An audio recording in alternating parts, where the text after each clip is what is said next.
तुझा महाराष्ट्र न्यूज सदैव आपल्यासोबत। नमस्कार, मी स्मिता। गरजा महाराष्ट्र न्यूज मध्ये आपले स्वागत आहे। नजर टाकूया त्याच्या बातमीपत्रावर। तुझा महाराष्ट्र न्यूज सदैव आपल्यासोबत। युतीमध्ये झालेल्या काडीमोडानंतर महालक्ष्मी रेसकोर्सवर शिवसेनेची पहिली जाहीर सभा पार पडली आहे। या सभेमध्ये उद्धव ठाकरेंसह युवा सेना नेते आदित्य ठाकरे, ज्येष्ठ नेते मनोहर जोशी उपस्थित होते। या सभेसाठी शिवसैनिकांनी केलेली गर्दी नक्कीच लक्षवेधक ठरली आहे। परक्यांसाठी मित्रांच्या पाठीत वार केला असं म्हणत भाजपनं स्वतःच्या स्वार्थासाठी युती तोडली असं या सभेत उद्धव ठाकरेंनी म्हटलंय। या प्रचार सभेत बोलताना उद्धव ठाकरे म्हणाले, गोपीनाथ मुंडे यांच्या निधनानंतर जी शोकसभा झाली त्या शोकसभेमध्ये आपण पंकजा मुंडे यांना सतत साथ देण्याचं वचन दिलंय। पुढे बोलताना उद्धव म्हणाले, त्यावेळी मी सांगितलं होतं की पंकजा राजकारण बाजूला ठेव, कधीही हाक मार, तुझा भाऊ तुझ्यासाठी सदैव तयार असेल। शिवसेना महाराष्ट्रातील सर्व जागा लढवणार, पण पंकजा मुंडे आणि प्रीतम मुंडे यांच्या विरोधात शिवसेना निवडणूक लढवणार नाही असं उद्धव ठाकरे यांनी स्पष्ट केलंय। बहिणीशी लढण्याची आमची संस्कृती नसल्याचं उद्धव ठाकरे यांनी सांगितलंय। तुझा महाराष्ट्र न्यूज सदैव आपल्यासोबत। पुढील बातमी औरंगाबाद जिल्ह्यातील कन्नड तालुक्यामध्ये मकरंदपूरमधील जिल्हा परिषद शाळेत शालेय शिक्षण आहार उघड्यावर दिला जात असल्याने जनावरांचा त्रास मोठ्या प्रमाणात होत आहे। मुलांच्या ताटात बकरी जेवण करून जात असल्याचं चित्र पाहायला मिळतंय।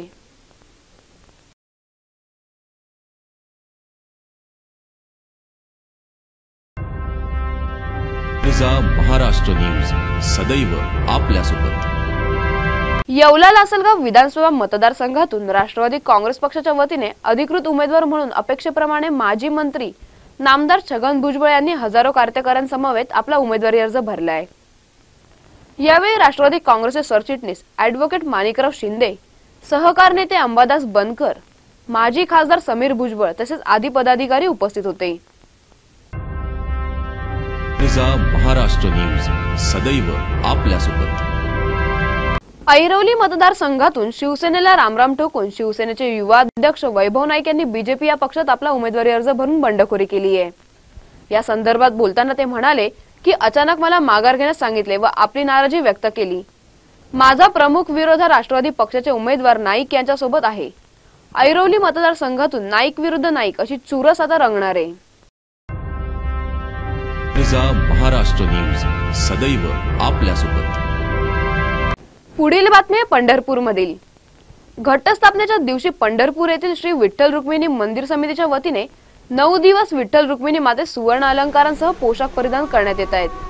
पहिल्या दिवशी अगदी साधा पोशाख केला होता। दर्शनासाठी भाविकांची एकच गर्दी केली आहे।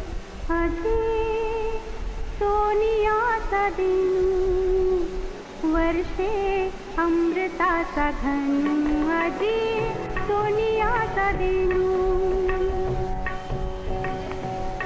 आधी सोनियाचा दिनू वर्षे अमृताचा घन आधी सोनियाचा दिनू हरी पाहिला रे हरी पाहिला रे आधी सोनियाचा दिनू वर्षे अमृताचा घन आधी सोनियाचा दिनू सबाह्य अभ्यंतरी अवघा व्यापक मुरारी हरी पाहिला रे हरी पाहिला रे आधी सोनियाचा दिनू वर्षे अमृताचा घन आधी सोनियाचा दिनू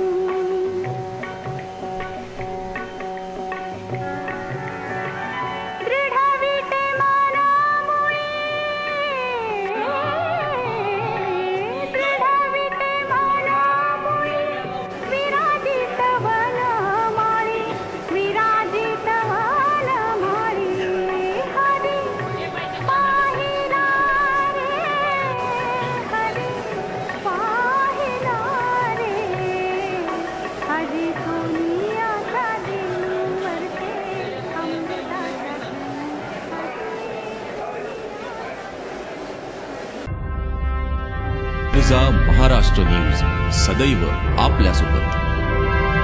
महाराष्ट्राच्या अहमदनगर जिल्ह्यामध्ये सर्व विधानसभा मतदारसंघात बीजेपी, काँग्रेस, एनसीपी, शिवसेना, मनसे आणि अपक्षांद्वारे उमेदवारी अर्ज दाखल करण्यात आले.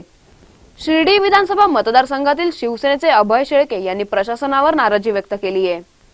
काँग्रेसचे राधाकृष्ण विखे पाटील यांच्या दबावामुळे प्रशासन काम करत नाहीये, त्यामुळे निवडणुकीच्या प्रचार प्रसारामध्ये अडसर येत असल्याचा त्यांनी आरोप केला आहे. गए 2 दिन से हम परमिशन के लिए बहुत चीजों के लिए हम यहाँ ऑफिस में आते हैं, तो हमारे जितने भी लोग यहाँ आ रहे तो उनको दिक्कतें हो रही है परमिशन के लिए. तो इसका मतलब हमें पूरा अभी भरोसा हो गया है कि ये लोग उनके यानी दबाव में काम कर रहे हैं राधाकृष्ण विखे पाटिल, क्योंकि ऐसा है कि हमने परमिशन मांगी थी कि ऑटो रिक्शा जो यहाँ प्रचार के लिए जो घूमती है, तो 2 दिन से हमें परमिशन नहीं मिली. 2 दिन के बाद हमें शाम को परमिशन मिली. इसकी वजह से आज जो जहाँ हमारा आज सभा है और जो लोगों को हमें लोगों तक पहुँचना था वो हम पहुँच नहीं सके. उसके महाराष्ट्र न्यूज सदैव आपल्यासोबत. भाजपचे प्रदेशाध्यक्ष देवेंद्र फडणवीस यांनी दावा केलाय की रिपाईचे अध्यक्ष रामदास आठवले आमच्या सोबत आहेत.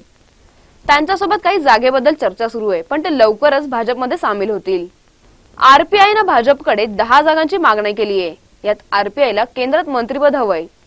थोड्याच वेळात रामदास आठवले आणि अमित शहा यांच्यात आणखी एकदा चर्चा होणार आहे. या बैठकीनंतर आरपीआय भाजप युतीचा निर्णय होण्याची शक्यता आहे. काल सकाळी रामदास आठवले आणि भाजप अध्यक्ष अमित शहा यांची मुंबईच्या भाजप कार्यालयात बैठक पार पडली असून जिंकून येण्यासारख्या जागा मिळाव्या अशी अपेक्षा आरपीआयने व्यक्त केली आहे. तिकडे दुसरीकडे मात्र उद्धव ठाकरे यांनी जाहीरपणे रामदास आठवले यांना उपमुख्यमंत्री पदाची ऑफर केली आहे. महाराष्ट्र न्यूज सदैव आपल्यासोबत. संयुक्त राष्ट्रसंघाच्या सभेत पाकिस्तानचे पंतप्रधान नवाज शरीफ यांनी जम्मू काश्मीर संबंधी केलेल्या वक्तव्यावर भारताने तीव्र निषेध व्यक्त केला आहे. जम्मू काश्मीरमधील नागरिकांना स्वयंनिर्णयाचा हक्क मिळावा हे आमचे कर्तव्य असल्याचे विधान शरीफ यांनी केलं होतं. जम्मू काश्मीर संबंधित केलेले वक्तव्य निराधार असल्याचं भारताने स्पष्ट केलंय. जम्मू काश्मीरमध्ये शांतता आहे, त्यामुळे शरीफ यांनी केलेले हे विधान संपूर्णपणे निराधार असल्याचं संयुक्त राष्ट्रसंघातील भारताचे सचिव अभिषेक सिंग यांनी सांगितलंय.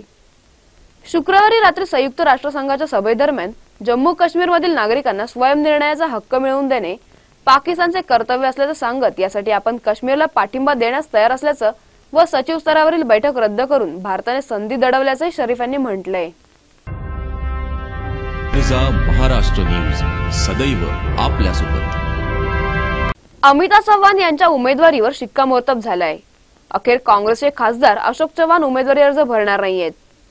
अमिता चव्हाण यांना काँग्रेसचा अधिकृत उमेदवार म्हणून जाहीर करण्यात आले. काल अचानक अशोक चव्हाण यांना उमेदवारी मिळणार अशी अफवा पसरली होती. विशेष म्हणजे 3 दिवसापूर्वी अशोक चव्हाण यांच्या पत्नी अमिता चव्हाण यांनी भोकरमधूनच स्वतःची उमेदवारी जाहीर केली होती. मात्र अचानक अशोक चव्हाण यांचं नाव उमेदवारीसाठी पुढे आल्यामुळे कार्यकर्ते बुचकळ्यात सापडलेत. एवढंच नाही तर काँग्रेसने 3 याद्या जाहीर केल्या आहेत, पण 3ऱ्या यादीतही भोकर मतदारसंघाची उमेदवारी वेटिंगवर ठेवली होती. अखेरीस काँग्रेस वरिष्ठांनी अमिता चव्हाण यांच्या उमेदवारीवर शिक्कामोर्तब केलंय.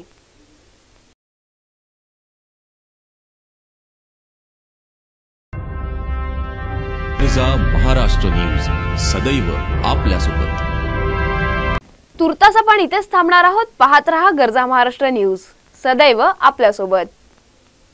महाराष्ट्र न्यूज सदैव आपल्यासोबत.